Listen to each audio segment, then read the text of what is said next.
ginawa nila, o Cambodia yan, hindi yan Chinese, para mailayo ho doon sa sitwasyon na, nagpapatira ka pala dito ha, ng Chinese na related din sa Pogo ha. Kumbaga, pagkatapos pong i-raid nung sa Pogo, mga kababayan, nakatakas malamang ito, pinatuloy doon sa bahay.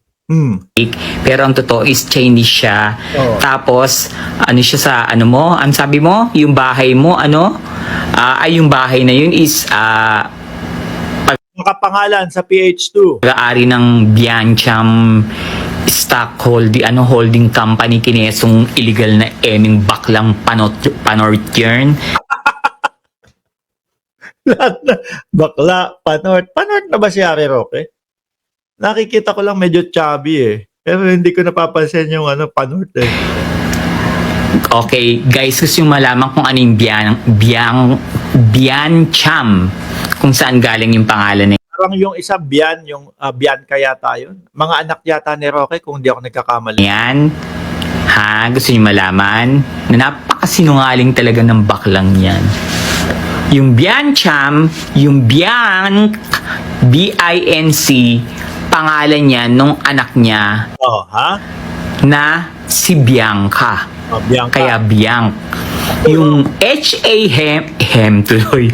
H-A-M Ham, Biancham, anak niya rin po yun. Ang pangalan ng isa niyang anak ay Hami. Kaya Pinagsama. O, di ba mga kababayan?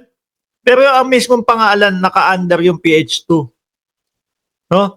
Tapos yun yung mga pangalan nila ang nasa loob ng PH2 na yun. Biancham, Bianca and Hami. So sa'yo yun, di ba? Sa'yo yung kumpanya. Pogo ka. Pogo ka daw, Roque. Kalupas, Jennifer, shoutout sa'yo. Lanto, hindi ka magtatago sa Netherlands, hindi ka mag-a-apply ng asylum, ng refugee visa, kung legal ka. Illegal kang baklang panort. Nakaalam na alam naman ho ng mamamayang Pilipino na may hinahanap po na dokumento kay Harry Roque, at yung dokumento po na yun, mga kababayan, siya din po ang mismong nagyabang nun. Di ba Ma'am Josepa Oliva Lopez at Alicia Duran? At Ma'am Brenda Barton? Ka pang pa-ombre-ombre ka pa. Saan ka nakakita ng lalaki na pinagtatopless mo yung kasama mo? Naalala din pala ni Mami Pepson.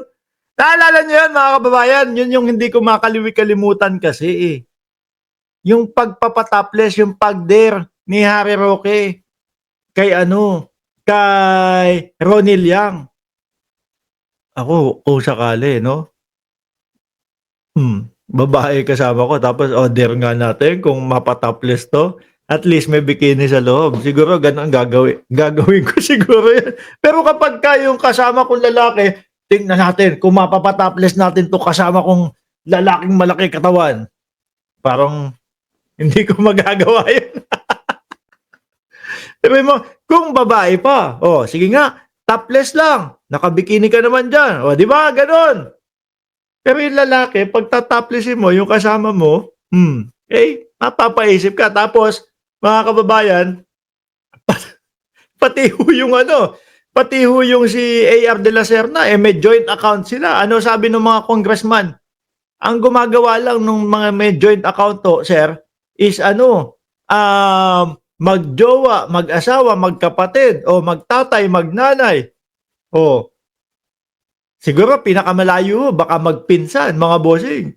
Pero yung executive secretary, o ES number 5 nga, kung di ako nagkakamali, si De La Serna, di ba? Tapos ikaw, ano ba ang relasyon ninyo? Gago ka ba? Mio, huwag ka nga magmalinis. Hindi ko ipagpapalit yung pagkatao ko sa'yo. Promise. Nakikita naman sa itsura mo na masamang tao kay. Ito ho mga kababayan, nakasama po nito si Harry Roque. Nakasama po nitong si Pebble, si Harry Roque. Mga bossing, lalo na doon sa doon sa Friday group na, tawag nila doon? EDSA. At Sila Roque nga daw ang lumapit kay Pebbles para doon sumama doon sa EDSA. Kaya lang ho, mga kababayan, wala na din. Wala naman pumupunta, si Morales lang eh. Pangit, Pogo, Biancham, Bianca, and Hami. Pangalan ng mga anak mo yan. Churut, so, kala mo makakalusot ka sa akin ha. Oh, binabanatan nila si Pebbles ngayon, mga kababayan. At eto pa, sabi ko nga sa inyo, hindi nahihintutong si si Mami Pebs, mga bossing eh. Kasi 'di ba si Maharlika kung ano-ano na din yung pinost yung mga ipinapadala. Kesyo daw pondo daw po 'yun. Sabi ko bakit aamin tong mga ito na pondo? Na may papondo-pondo doon sa kanilang mga rally, ewan ko kung rally ba yan. Sabi naman ni Pebbles Talakera, mga bossing, kumbaga, yung iba doon, pa-birthday gift, etc. Pero sila, umaamin na pondo ha. O eto, may banat naman. O, Pebbles Talakera, 2. Duterte noon, sabi ko kay Sara, wag siyang magpresidente, which is, naririnig ho natin niya sa dating Pangulo. Magugulo lang ang buhay niya. Pero ngayon po, Duterte ngayon, iboto nyo si Sara na maging presidente. Matalino yang anak ko na yan. Ewan ho natin, mga kababayan. Kung matalino po sana si Inday Sara Duterte, malamang po lahat ng katanungan na patungkol po, lalo na sa confidential funds, nasagot niya na ho yan. At matapang nahaharap po yan sa Kongreso.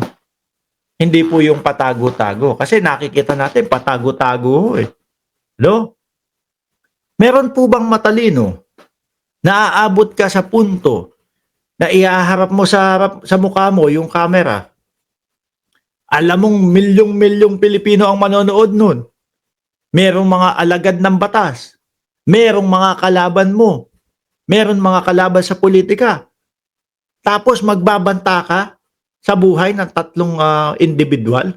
At yung pinagbabantaan mo, hindi lang normal na tao na kagaya natin. Presidente, asawa ng presidente, at House Speaker. Oh, kung matalino yun, hindi aabot sa ganun si Inday Sara Duterte, mga kababayan. Alam niyang pwedeng ma-impeach siya dahil doon. Di ba? Alam niyang pwedeng makasuhan siya dahil doon.